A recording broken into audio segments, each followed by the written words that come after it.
नमस्कार, KP news 24x7 में आपका स्वागत है। मैं हूं मानसी रंगदल। आइए देखते हैं इस वक्त के मुख्य समाचार।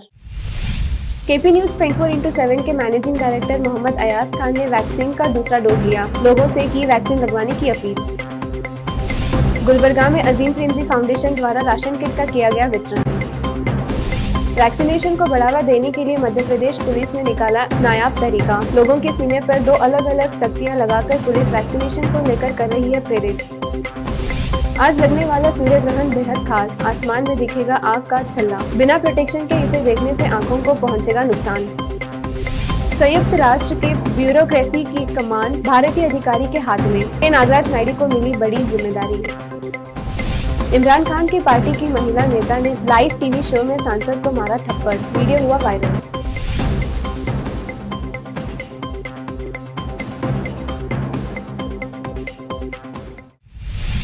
अब समाचार विस्तार से। केपी न्यूज 24x7 के मैनेजिंग डायरेक्टर मोहम्मद अयाज खान ने आज 10 जून को वैक्सीन का दूसरा डोज लिया। मोहम्मद अयाज खान ने सभी लोगों से यह अपील की कि कोरोना की इस महामारी में इस घातक बीमारी से खुद को बचाने के लिए कोरोना वैक्सीन लगवाएं, साथ ही अपने परिजनों को भी लगवाएं और दूसरों को भी वैक्सीन लगवाने का आग्रह करें। कोरोना वायरस के संक्रमण को नियंत्रित करने के लिए राज्यों में लागू किए गए लॉकडाउन के कारण सबसे अधिक परेशानी दैनिक श्रमिकों और गरीबों को हो रही है। ऐसे में ग्रेट प्रेमजी फाउंडेशन की ओर से देश भर में दिहाड़ी मजदूरों और गरीब लोगों के बीच राशन किट बांटी जा रही है। इसी क्रम में कर्नाटक के गुलबर्गा स्थित अजीम प्रेमजी फाउंडेशन की ओर से शहर के सरकारी उर्दू हाई स्कूल में गरीब छात्रों को राशन किट बांटी गयी।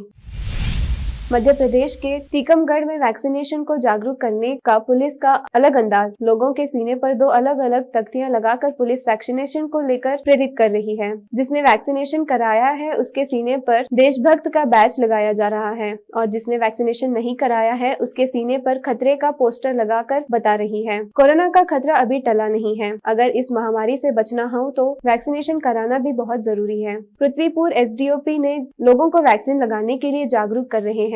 रोको टोको अभियान में खास तौर पर वैक्सीनेशन करने की अपील कर रहे हैं ताकि इस संक्रमण से बचा जा सके। लोगों को वैक्सीनेशन के लिए जागरूक करने को लेकर एसडीओपी संतोष पटेल ने एक अनोखा तरीका निकाला है। जो व्यक्ति टीकाकरण करा रहे हैं उनके सीने पर देशभक्त का बैच लगाकर उन्हें सम्मानित कर रहे हैं, उन्हें देशभक्त भी बता रहे हैं और जो व्यक्ति टीकाकरण नहीं करा रहे हैं उनके सीने पर खतरे का पोस्टर लटकाकर उसे समाज के लिए खतरा बता रहे हैं। वैक्सीनेशन न करने वालों को बिजली के खंभे से भी ज्यादा खतरनाक बता रहे हैं।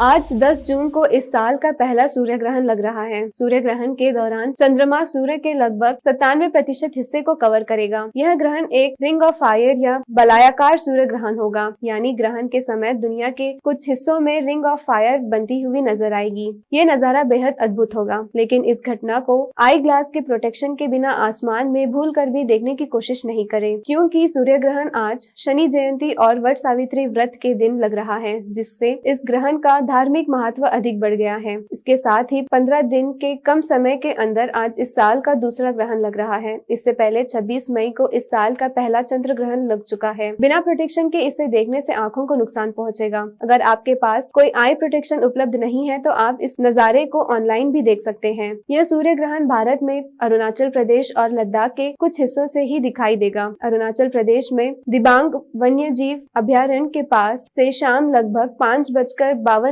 पर इस खगोलीय घटना को देखा जा सकेगा। वहीं लद्दाख के उत्तरी हिस्से में जहां शाम लगभग 6:15 बजे सूर्यास्त होगा, शाम लगभग 6 बजे सूर्य ग्रहण देखा जा सकेगा।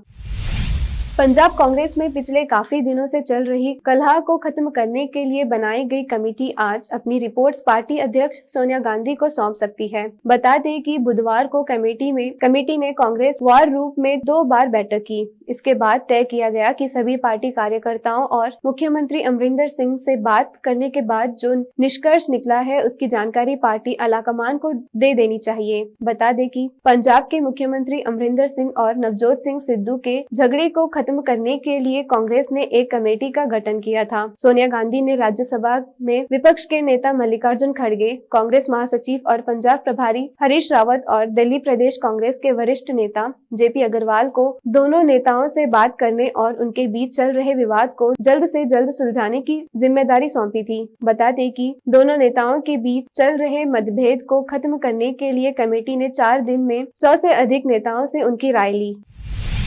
संयुक्त राष्ट्र महासभा के 76वें सत्र में मनोनीत अध्यक्ष मालदीव के विदेश मंत्री अब्दुल्ला शाहिद ने संयुक्त राष्ट्र में भारत के उपस्थायी प्रतिनिधि के नागराज नायडू को अपना शेफ डी कैबिनेट नियुक्त किया है। कई देशों और अंतर्राष्ट्रीय संगठनों में शेफ डी कैबिनेट एक वरिष्ठ नौकरशाह या अधिकारी होता है जो शीर्ष अधिकारी के सहायक या निजी सचिव के तौर पर काम करता है। शाहिद को सितंबर में होने वाले संयुक्त राष्ट्र महासभा के अगले सत्र के अध्यक्ष के तौर पर 7 जून को चुना गया था। उन्हें 193 सदस्यीय महासभा में पड़े 191 मतों में से 143 मत मिले थे। शाहिद ने ट्वीट किया, आज मैंने राजदूत थिलमिजा हुसैन को पीजीए का विशेष दूत और राजदूत नागराज नायडू कुमार को मेरा शेफ डी कैबिनेट नियुक्त किया है।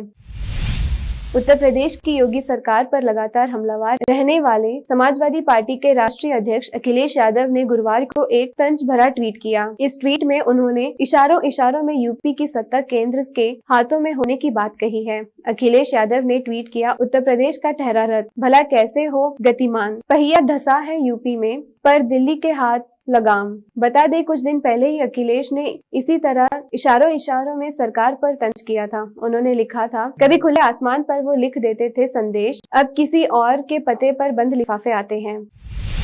हिमाचल प्रदेश के एक सैनिक ने भारतीय सेना की सेवा करते हुए कई बार दुश्मनों के दांत खट्टे किए, लेकिन सिस्टम के आगे अपने हक की लड़ाई जीते जी नहीं जीत पाया। लगभग 30 साल तक अपने घर में एक बिजली का कनेक्शन लेने के लिए सिस्टम से लड़ता रहा पूर्व सैनिक इस दुनिया से चला भी गया, लेकिन उसके घर में बिजली का बल्ब नहीं लग पाया। वीरता राम को इस दुनिया से गए 8 साल हो गए हैं, लेकिन इसके बाद भी उनके घर में बिजली नहीं पहुंची है। वीरता राम की 65 वर्षीय विधवा अब अपने घर में बिजली का कनेक्शन लगवाने की लड़ाई लड़ रही है। मामला हिमाचल प्रदेश के कांगड़ा जिले के पालमपुर का है और सरकार को शर्मसार करने वाला है। यह बात सुनने में भले ही अजीब लगे, लेकिन यह सच है। पालमपुर नगर निगम के वार्ड 10 के बाग उपरला का एक परिवार 4 दशकों से एक बिजली का कनेक्शन पाने के लिए सिस्टम के आगे एड़िया रगड़ रहा है। आसाम के नगांव की रहने वाली निहारिका दास ने ऐसी मिसाल पेश की जिसके लिए हर तरफ उनकी तारीफ हो रही है।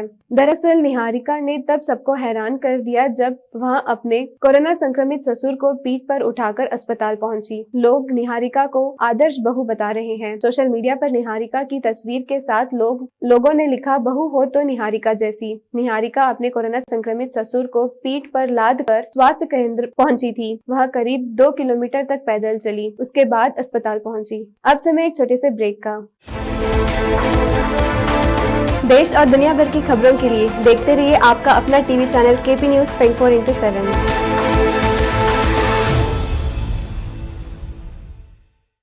केपी चैनल के निर्देशक और नूर शिक्षण संस्थान के अध्यक्ष मोहम्मद अयाज खान ने एक बार फिर आगे आकर जरूरतमंदों की तरफ मदद का हाथ बढ़ाया। राज्य में अप्रैल माह से लॉकडाउन की स्थिति बनते हुए अब जब संपूर्ण लॉकडाउन किया गया है, ऐसे में रोज काम करने वालों का रोजगार छिन जाने या अन्य कामकाज बंद रहने से परेशान चल रहे लोगों को अयाज खान ने अपनी ओर से मुफ्त राशन किट वितरण किया। अयाज खान मुसीबत के समय लोगों की मदद के लिए आगे आए हैं। वह हमेशा लोगों के कठिन समय में उनकी किसी न किसी प्रकार से बिना किसी भेदभाव से मदद करते आए हैं। बीदर में लॉकडाउन के शुरू होते ही उन्होंने लोगों को संकट का सामना न करना पड़े इसलिए राशन किट वितरण किया। शहर में विभिन्न क्षेत्रों में राशन किट वितरण कर रहे हैं। इसके अलावा खान साहब के कॉलेज तक पहुंचे जरूरतमंद लोगों को भी किट दिया जा रहा है। अयाज खान का कहना है कि लॉकडाउन के कारण लोगों में परेशानी और डर है। ऐसे में लोगों का काम काज बंद रहने से कठिनाई का सामना कर रहे लोगों को परेशानी न हो, इसलिए सभी धर्मों के लोगों को यह राशन किट बांटे जा रहे हैं।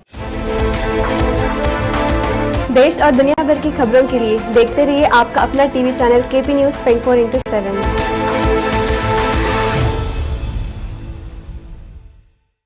ब्रेक के बाद आप सभी का स्वागत है। देखते हैं आगे के समाचार। एलोपैथी को लेकर टिप्पणी करके विवादों में घिरे योग गुरु बाबा रामदेव भी अब कोरोना वायरस की वैक्सीन लगवाएंगे। इसके साथ ही स्वामी रामदेव ने अन्य लोगों से भी कोरोना वैक्सीन लगवाने की अपील की है। हालांकि उन्होंने इस बात की जानकारी नहीं दी कि उन्होंने वैक्सीन लगवाने का फैसला क्यों लिया है। बता दें कि इससे पहले बाबा रामदेव ने कहा था कि वह योग और आयुर्वेद का डबल डोज ले रहे हैं और उन्हें कोरोना वैक्सीन लगवाने की कोई जरूरत नहीं है। बाबा रामदेव ने दावा किया था कि वायरस के कितने भी वेरिएंट आ जाएं, उन्हें संक्रमण से कोई खतरा नहीं होने वाला है क्योंकि उन्हें योग संभाल लेगा। उन्होंने कहा था कि कोरोना को मात देने के लिए लोगों को अपनी अपनी इम्यूनिटी सिस्टम को मजबूत करना होगा ताकि संक्रमण से बचा जा सके। रामदेव ने कहा कि महामारी किसी संगठन के साथ दुश्मनी नहीं है और सभी अच्छे डॉक्टर इस धरती पर भगवान द्वारा भेजे गए दूत हैं। कोरोना वायरस संकट के मैनेजमेंट और वैक्सीनेशन ड्राइव को लेकर मुख्य विपक्षी पार्टी कांग्रेस लगातार सरकार को घेर रही है। वहीं कांग्रेस नेता राहुल गांधी भी लगातार सरकार की वैक्सीनेशन पॉलिसी को लेकर सवाल उठा रहे हैं। राहुल गांधी ने गुरुवार एक मुद्दे पर ट्वीट किया था जिस पर केंद्रीय मंत्री स्मृति ईरानी हमलावर हो गई। दरअसल राहुल ने एक ट्वीट में वैक्सीनेशन के लिए ऑफलाइन रजिस्ट्रेशन की वकालत की थी, जिस पर ईरानी ने एक ट्वीट कर बताया कि केंद्र सरकार ने पहले ही राज्यों को ये अनुमति दे दी है। राहुल ने अपनी ट्वीट में लिखा था, वैक्सीन के लिए सिर्फ ऑनलाइन रजिस्ट्रेशन काफी नहीं है। वैक्सीनेशन सेंटर पर वॉक इन करने वाले हर व्यक्ति को टीका मिलना चाहिए। जीवन का अधिकार उनका भी है जिनके पास इंटरनेट नहीं है। इस पर स्मृति ईरानी का जवाब आया, कहत कबीर बोया पेड़ बबूल का आम कहाँ से होए। समझने वाले समझ गए होंगे। केंद्र सरकार ने पहले ही वॉक इन रजिस्ट्रेशन के लिए राज्यों को स्वीकृति दे दी है। भ्रम ना फैलाए, टीका लगवाए। प्रधानमंत्री नरेंद्र मोदी ने बृहस्पतिवार को प्रख्यात फिल्म निर्देशक बुद्धदेव दासगुप्ता के निधन पर शोक जताया और कहा कि उनकी विविधतापूर्ण कृतियों ने समाज के सभी वर्गों के दिलों के तार छुए। बता दें कि दासगुप्ता का बृहस्पतिवार को तड़के कोलकाता में निधन हो गया। वे 77 वर्ष के थे। राष्ट्रीय पुरस्कार विजेता निर्देशक लंबे समय से गुर्दे की बीमारी से ग्रस्त थे। हर हफ्ते 2 बार उनका नियमित रूप से डायलिसिस होता था। मोदी ने ट्वीट कर कहा, बुद्धदेव दासगुप्ता के निधन से दुखी हूँ। उनके विविधतापूर्ण कार्य ने समाज के सभी वर्गों के दिलों के तार छुए। वह एक प्रसिद्ध विचारक और कवि भी थे। दुख के इस घड़ी में मेरी संवेदनाएं उनके परिवार के सदस्यों और उनके चाहने वालों के साथ है। टीवी पर इन दिनों राजनीति बहस के दौरान कई बार हंगामा देखने को मिलता है। बहस करते करते नेताजी कई बार सारी सीमाओं को लांघ जाते हैं। फिर शुरू होता है गाली गलौज और मारपीट का दौर। हाल ही के दिनों में ऐसे मंजर सिर्फ भारत ही नहीं बल्कि दुनिया के कई देशों में भी देखने को मिले हैं। इसी कड़ी में इन दिनों पाकिस्तान का एक वीडियो वायरल हो रहा है। यहाँ प्रधानमंत्री इमरान खान की करीबी और उनकी पार्टी की नेता डॉक्टर फिरदौस आशिक अवान ने पाकिस्तान सांसद को थप्पड़ मार दिया। सोशल मीडिया पर ये वीडियो इन दिनों खास वायरल हो रहा है। इस टीवी शो के वीडियो क्लिप में देखा जा सकता है कि फिरदौस आशिक और सांसद कादिर मंदोखेल के बीच पाकिस्तान में भ्रष्टाचार के मुद्दे पर बहस चल रही है। दोनों एक दूसरे को भ्रष्टाचार के मुद्दे पर घेरने की कोशिश कर रहे हैं। बहस के दौरान मामला इतना बढ़ जाता है कि दोनों नेता अपनी अपनी जगह पर खड़े हो जाते हैं। फिरदौस ने सांसद को पहले जमकर गालियां दी, इसके बाद थप्पड़ मार दिया।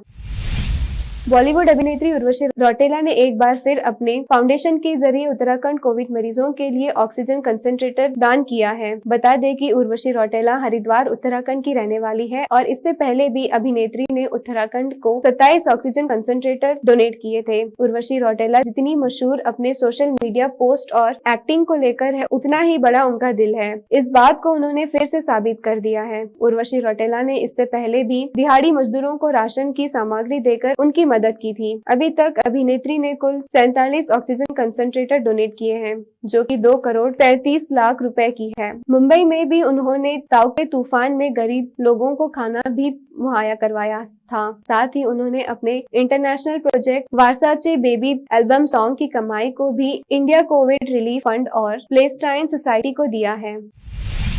बजरंगी भाईजान की मुन्नी यानी कि 13 साल की हर्षाली मल्होत्रा ने अपने क्यूट अंदाज से हर एक का दिल जीत लिया है। कम उम्र में सोशल मीडिया पर छा जाने वाली बजरंगी भाईजान की मुन्नी के इंस्टाग्राम पर 1 मिलियन से ज्यादा फॉलोअर्स है। हर्षाली मल्होत्रा के पोस्ट शेयर करते ही लाइक्स और कमेंट का तांता लग जाता है। हर्षाली मल्होत्रा ने एक बार फैंस के साथ उन्हें हैरान कर देने वाली पोस्ट शेयर की है। हाल ही में उन्होंने एक बेहतरीन वीडियो शेयर किया है जो इंटरनेट पर मुख्य आकर्षण का केंद्र बन गया है। आखिर में फिर एक बार देखते हैं मुख्य समाचार। केपी न्यूज 24/7 के मैनेजिंग डायरेक्टर मोहम्मद अयाज खान ने वैक्सीन का दूसरा डोज लिया। लोगों से की वैक्सीन लगवाने की अपील। गुलबर्गा में अजीम प्रेमजी फाउंडेशन द्वारा राशन किट का किया गया वितरण। वैक्सीनेशन को बढ़ावा देने के लिए मध्य प्रदेश पुलिस ने निकाला नायाब तरीका। लोगों के सीने पर 2 अलग-अलग तख्तियां लगाकर पुलिस वैक्सीनेशन को लेकर कर रही है प्रेरित। आज लगने वाला सूर्य ग्रहण बेहद खास। आसमान में दिखेगा आग का छल्ला। बिना प्रोटेक्शन के इसे देखने से आंखों को पहुंचेगा नुकसान। संयुक्त राष्ट्र के ब्यूरोक्रेसी की कमान भारतीय अधिकारी के हाथ में, के नागराज नायडू को मिली बड़ी जिम्मेदारी। इमरान खान की पार्टी की महिला नेता ने लाइव टीवी शो में सांसद को मारा थप्पड़, वीडियो हुआ वायरल।